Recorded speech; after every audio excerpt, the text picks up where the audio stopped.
I'm trying to idiot-proof this as much as I can, but James N. Watts has never met an idiot like me, I guess.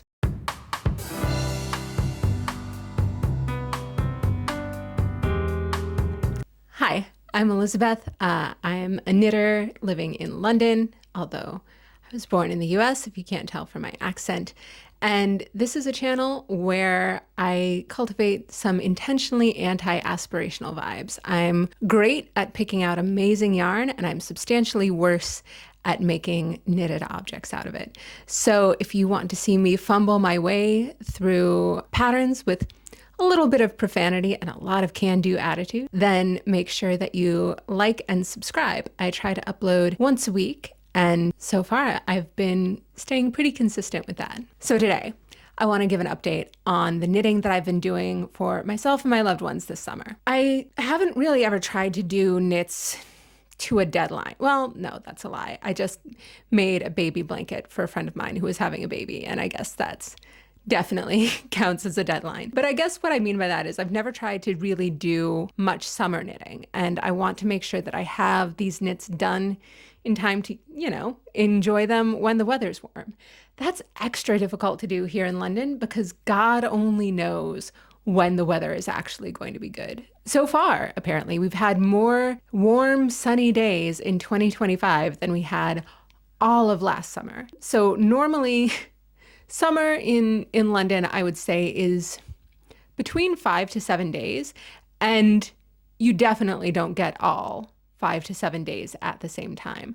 I'm also going to be doing a little bit of traveling for work this year. I'm going to have to go to Cologne in Germany. Last year when I went, it was absolutely sweltering hot. There's a lot of stuff going on work-wise where it would make sense for me to have some knitted objects that I made myself. So that's sort of a consideration that I have in the back of my mind. But whether or not you saw my previous video about my knitting plans for the summer and the objects I was planning on making for myself and my kid, I want to give you a recap. So I was planning on making a heavily altered version of the Sailor Swift tank top by Kuda Vakika. I was also planning on making myself a Tiptop Tank in Rico cotton cashmere. And I was planning on making the Rib Lace Raglin by James N. Watts. Now, one of those is all the way done, and I think I'm happy with it. One of them is done, ? And I think might need to be ripped back a little bit. And the other one is making me cry. So if you'd like updates on those 3 projects, as well as seeing a project that I've started to sort of replace the one that's making me cry, stay tuned. I was modifying the Sailor Swift top by Kuda Vakika because I wasn't doing stripes, or at least not stripes as Veronica Lindbergh intended them. I'm using Lang Paradise, which is a cotton viscose blend that, as you can see, is sort of, I would call it more color changing than self-striping. This cake absolutely fell apart when I was taking it out of the bag, so I had to spend a little while rewinding it just now. It comes much prettier than this, but it's also sort of a buyer beware kind of a thing. You can see it's got greens, teals, coppers, very, very earthy. So that presented some challenges for me based on the way that the top is constructed that I wasn't necessarily anticipating because I'm an idiot who doesn't read the pattern before I get started. So the top actually has a fairly straightforward construction as far as construction of tank tops goes, at least top down now from what I understand, which is essentially you create the 2 back straps. You knit those down, you connect them, you do the same thing in the front, and then you connect under the armholes to begin to join in the round, and then it's just stockinette the whole way down, which is a very straightforward type of construction. It allows you to try it on, allows you to make sure the straps are the right length. We'll get to that in a bit. And overall, I have no problems with the construction. The issue comes when you're using yarn like this. I was not necessarily thinking in the beginning about how to match up the colors for all of the different piecing things together. This led to, I think, a pretty decent job of color matching and making sure that when yarns joined up, both when the front and the back joined up, and then joining in the round, that where the colors were at on the various balls of yarn I was using, made sense. I think I did a decent job with that. It does mean that some of the stripes are sort of uneven in size, but I think it turned out pretty well on Aspen. I also, instead of doing really shallow ribbing at the bottom, because of the nature of this yarn, ribbing just didn't feel right. So I just used an I-cord bind off at the bottom, and then I didn't do any of the I-cord finishing because Aspen liked the sort of raw edge of the neckline and the armholes. So with that, I'm gonna shut up and hand you over to Aspen. Okay, so through the magic of editing, I have made my child Aspen magically appear. As you can see, they are wearing the tank top that I made them. Thoughts? It's so cute. I love this tank top so much. It's like, it's bumpy, but not in a way that's like uncomfortable. You know what I mean? Like the yarn is like, it's not itchy, but it's like, it's got a texture, which is nice. How does it feel fabric-wise for breathability for summer? I think like it's like, because it's knitted, right? You'd think it would be like really, really warm, but because of like the way that the knit is, or the, I don't know how yarn works, but That's okay. You don't have to. Like, because it's got holes in it. Is that why it's so breathable? It's breathable because of the type of yarn. It's a cotton viscose blend. I don't know what that means. Viscose is made of bamboo, I think. Okay, period. Like, and people say gift knits aren't worth it. You signed up for this. I did. Would you, if I moved, would you mind standing up so they can see them?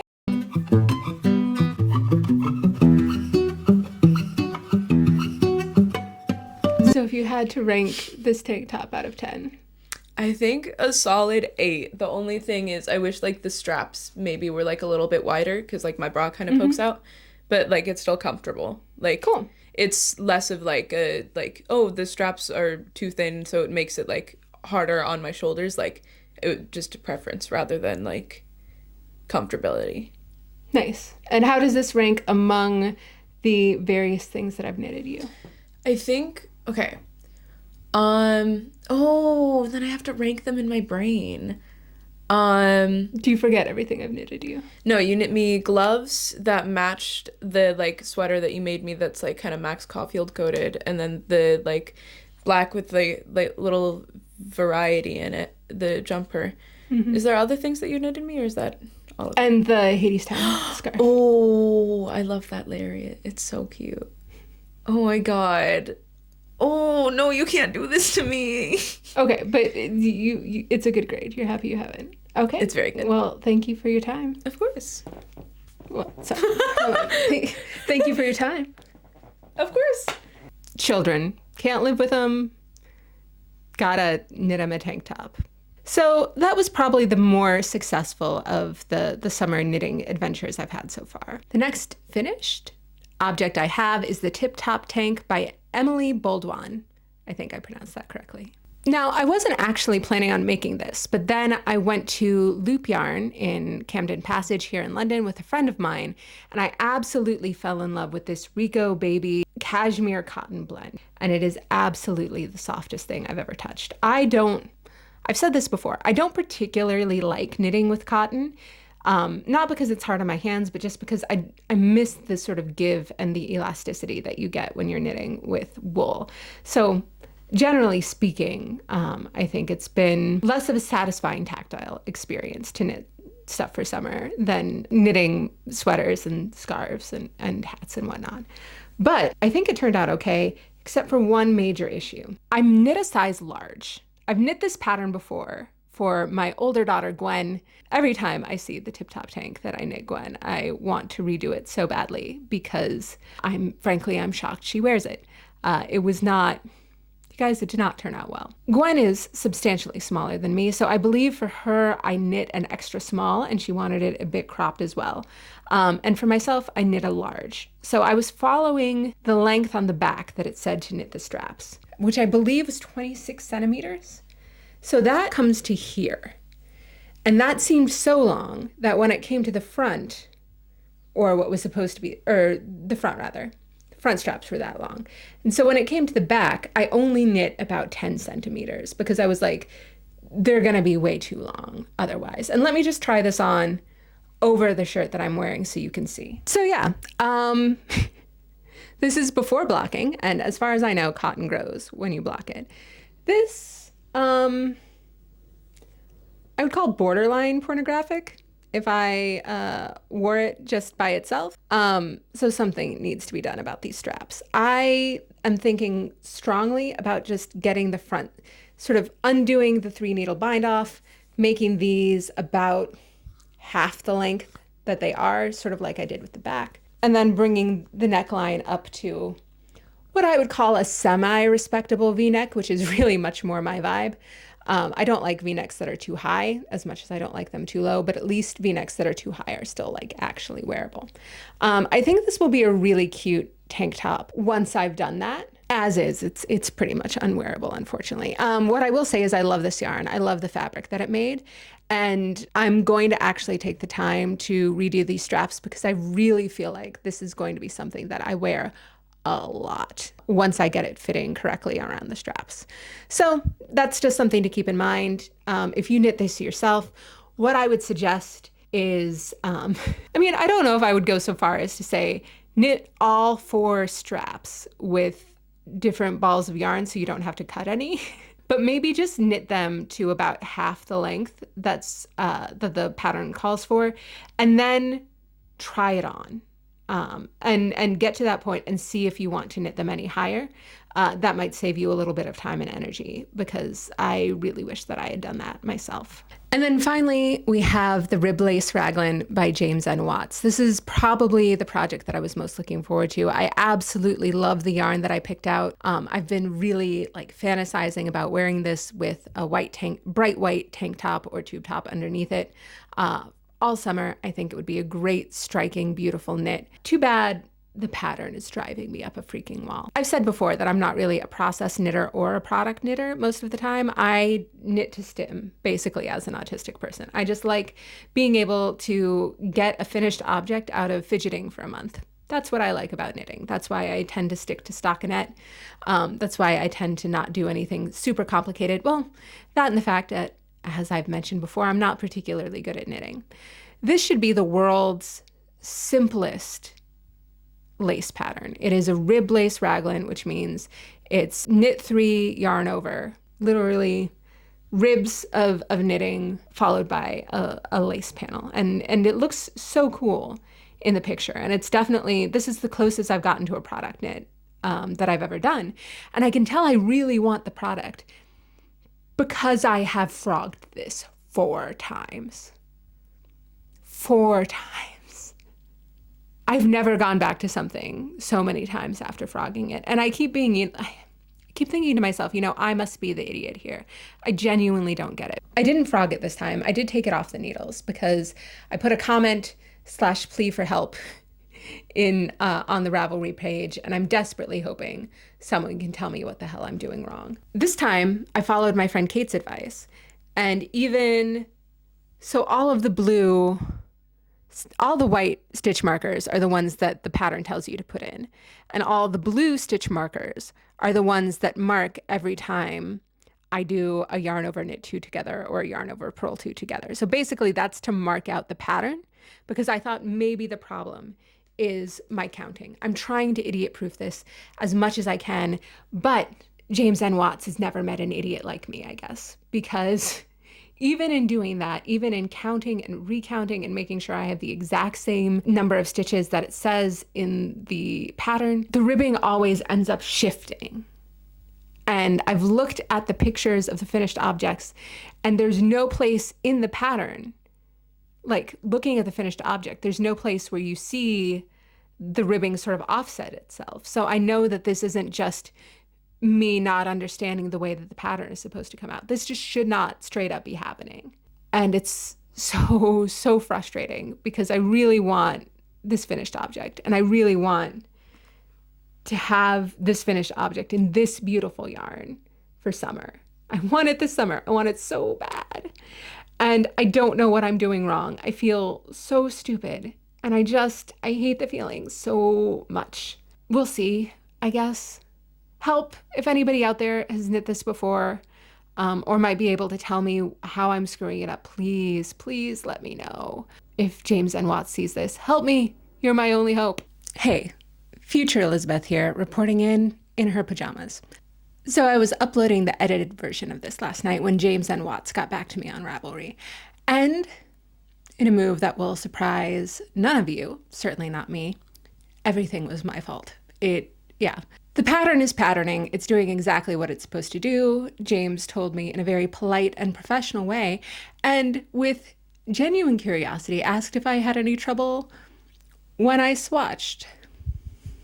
This is a way in which I'm a bad knitter, but it works out for me. So just hear me out. We listen and we don't judge. I've never made a swatch, and I've never had an issue with it. It always works out perfectly for me. And I'm really excited for the moment that this blows up in my face in a big way and I get to use the clip of me saying that I never swatch and it always works out for me in like black and white with like some sad music and maybe like some rain in the background. So yeah, that's 100% my bad. I'm so sorry, James. It was never supposed to line up. It was never supposed to line up. I was stressing myself out.